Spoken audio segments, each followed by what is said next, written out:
Recently, I've been focusing on the problems of geopolitics, the problems of creating a complex conception of social safety of Russia. I've been doing this since at least 1989, after I had 3 direct meetings with Mikhail Sergeyevich Gorbachev. And when I realized that he had a very vague idea of what was happening, I then worked as the secretary of the Leningrad City Committee and made a decision for myself to leave the system.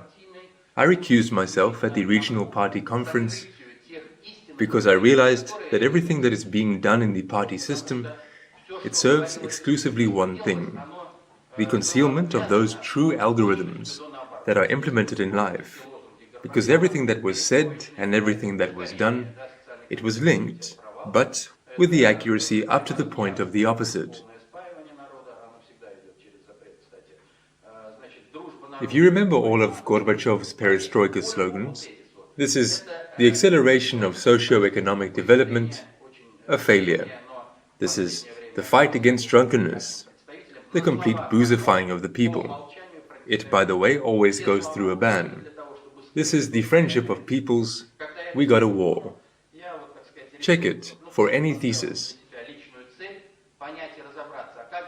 This is psychological Trotskyism. Such a phenomenon is very ancient, but recently Trotsky was its most prominent representative. In words, one thing, by default, fundamentally different. All words are only to hide what is actually being realized. When I understood this scheme, I set for myself a personal objective: to understand and figure out how then is the world arranged. If, after all, I am the secretary of the Leningrad City Committee, this is not Shmirinka or some provincial town. I feel that I cannot impact what is happening in any way, and that I don't govern the process either here or in the country.